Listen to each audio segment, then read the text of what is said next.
First question है हमारे पास, which of the following are example of null set. हमें बताना है कि कौन सा सेट एम्प्टी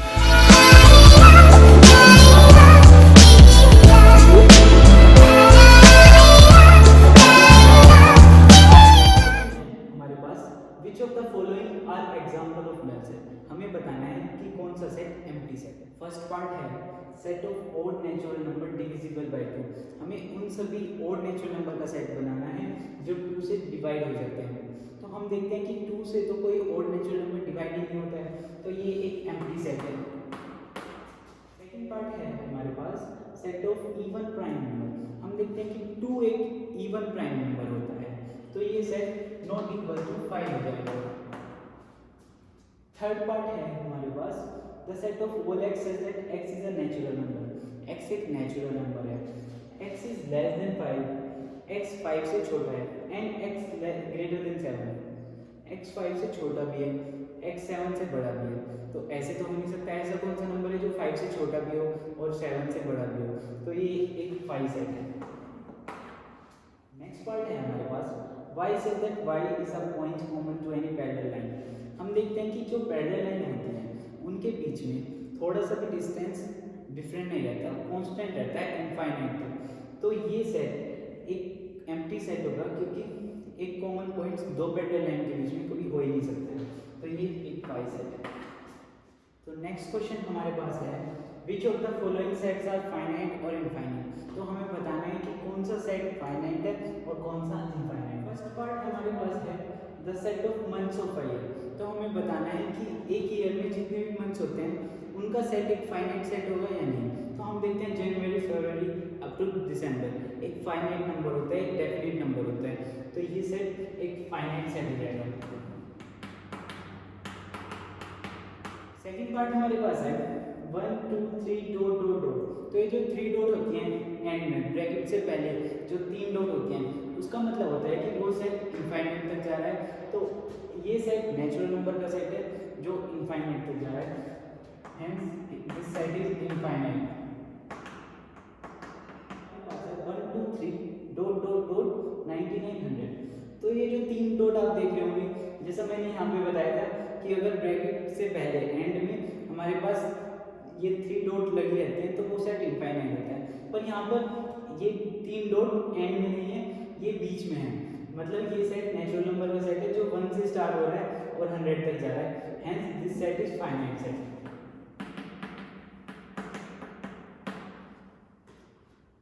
फोर्थ पार्ट हमारे पास है the set of positive integer greater than 100।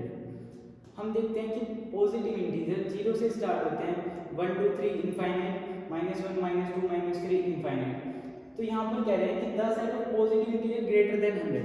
तो 100 से ग्रेटर, हमें पता है कि 100 से तो इनफाइनाइट तक जा रहे हैं इंटीजर, पॉजिटिव इंटीजर, तो ये सेट एक इनफाइनाइट सेट है। फिफ्थ पार्ट हमारे पास है set of prime number less than 99। हमें उन सभी प्राइम नंबर का सेट बनाना है जो 99 से छोटे हैं। तो प्राइम नंबर 2 से स्टार्ट होते हैं, 3 5 7 11 इस टाइप से 99 से पहले जो सभी प्राइम नंबर का सेट बनाना है, तो हम देखेंगे कि वो एक फाइनाइट सेट आएगा, hence this set is finite set. Third question हमारे पास है state whether each of the following sets is finite और इनफाइनाइट। हमें बताना है कि कौन सा सेट फाइनाइट है और कौन सा इनफाइनाइट। फर्स्ट पार्ट है set of lines parallel to axis. ये हमारा एक्स वाई कोऑर्डिनेट प्लेन है, इसमें मैं एक्स एक्सिस के पैरेलल इनफाइनाइट लाइन ड्रॉ कर सकता हूं, ये सेट इनफाइनाइट सेट हो जाएगा। सेकंड पार्ट है set of letters in English alphabet. हमने देखा है कि जो इंग्लिश अल्फाबेट है उसमें 26 लेटर है, तो वो एक फाइनाइट नंबर है, hence this is an finite set. Third part है the set of numbers which are multiple of 5। तो 5 के मल्टीपल, 10 5 का मल्टीपल है, 15 5 का मल्टीपल है, 20 25 30, और ये हम देख रहे हैं कि ये इनफाइनाइट तक चले जाएंगे, तो ये सेट एक इनफाइनाइट सेट है।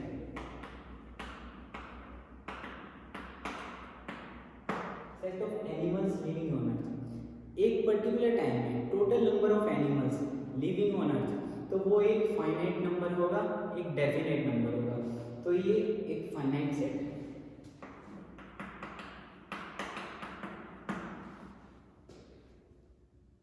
फिफ्थ पार्ट है set of circle passing through origin.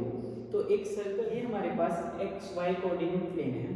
अब इसमें हमें ओरिजिन से पास होने वाले सभी सर्कल का सेट बनाना है। इसमें हम देख रहे हैं इसमें तो infinite number of circle origin से पास हो सकते हैं, तो ये सेट एक इनफाइनाइट सेट है।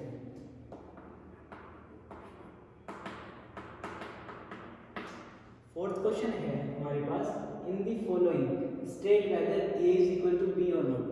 सेट बी के इक्वल होने के लिए जो कंडीशन है वो है कि सभी एलिमेंट्स ए के सेट बी में हो और सभी एलिमेंट्स बी के सेट ए में हो, तभी हम दो सेट्स को इक्वल कह सकते हैं। आइए देखते हैं first part A is equal to A B C D, B is equal to D C B A. तो ए भी है उसमें, बी भी है उसमें, सी भी है उसमें, डी भी है उसमें, तो हम कह सकते हैं all elements of A are in B and all elements of B are in A, hence A is equal to B. Second part देखते हैं a is equal to 4 8 12 16, b is equal to 8 4 16 18। तो 4 है set B में, 8 है set B में, 12 set B में। अगर एक एलिमेंट भी सेट ए का सेट बी में नहीं है या एक एलिमेंट सेट बी का सेट ए में नहीं है तो a इक्वल टू बी नहीं होगा। तो यहाँ पर जो 12 है वो सेट बी में नहीं है, तो हम कह सकते हैं a not equal to B. Third part हमारे पास है a is equal to 2 4 6 8 10, b is equal to x z, x is a positive integer and x less than equal to 10।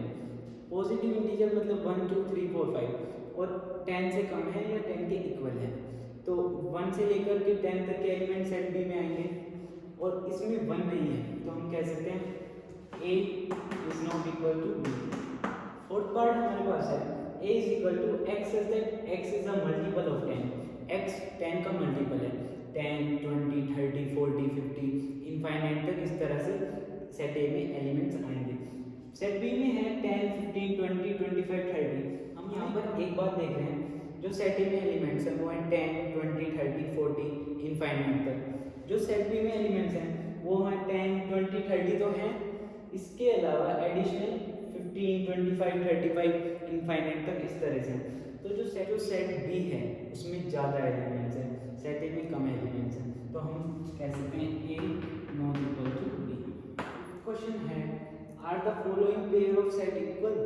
तो जो हमें पेयर ऑफ सेट्स दिए गए हैं हमें बताना है कि ये सेट्स इक्वल हैं या नहीं। फर्स्ट पार्ट है a इज इक्वल टू 2 3, तो a के एलिमेंट्स दिए हुए हैं हमें 2 और 3। सेट b दिया गया है सेट बिल्डर फॉर्म में x is that x is a solution of x² + 5x + 6 is equal to 0। तो जो हमें क्वाड्रेटिक इक्वेशन दी हुई है हम उसके रूट्स फाइंड आउट करते हैं। पहले x² + 5x + 6 is equal to 0, x² + 3x + 2x + 6 is equal to 0, x + 3 + 2x + 3 is equal to 0। That implies x is equal to -3 and -2। हम यहाँ पर देख रहे हैं कि जो a के एलिमेंट्स हैं वो हैं 2 और 3, जो b के एलिमेंट्स हैं वो -2 है और -3, hence set a not equal to set b। Second part है a is equal to x such that x is a letter in word follow. तो सेट a को रोस्टर फॉर्म में लिख लेते हैं f o l w। तो देखो सभी लेटर आ गए हैं हमारे रोस्टर फॉर्म में सेट ए के। सेट बी के रोस्टर फॉर्म में एलिमेंट्स लिख लेते हैं W O L F। हम यहाँ पर देख रहे हैं कि सभी एलिमेंट्स सेट ए के सेट बी में हैं, hence A is equal to B। Question हमारे पास है from the sets given below select equal. 8 set दिए गए हैं, इन सेट्स में से हमें इक्वल सेट को सिलेक्ट करना है। तो फर्स्ट सेट है a इज इक्वल टू 2 4 8 12। देखते हैं सेट ए किसके इक्वल है, E F G H। a किसी b सेट के इक्वल नहीं है।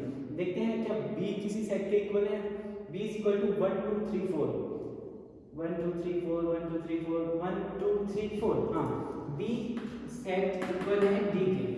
देखते हैं b सेट किसी और भी सेट के इक्वल है या नहीं, 1 2 3 4 1 2 नहीं, बी सेट डी देखते हैं सेट सी किसी सेट के इक्वल है या नहीं, 4 8 12 14 सेट सी के एलिमेंट है, 4 8 12 एक एलिमेंट नहीं है, 4 नहीं नहीं नहीं नहीं नहीं, तो सेट सी किसी सेट के इक्वल नहीं है। देखते हैं सेट डी किसी सेट के इक्वल है, 3 1 4 2, सेट बी के इक्वल है, ये हमने लिख दिया है पहले से ही, ई सेट डी सेट बी के इक्वल है। सेट ई किसी सेट के इक्वल है या नहीं, सेट ई के एलिमेंट है 1 -1, तो इधर तो है ही नहीं, -1 1 -1 1, तो सेट ई सेट जी के इक्वल है।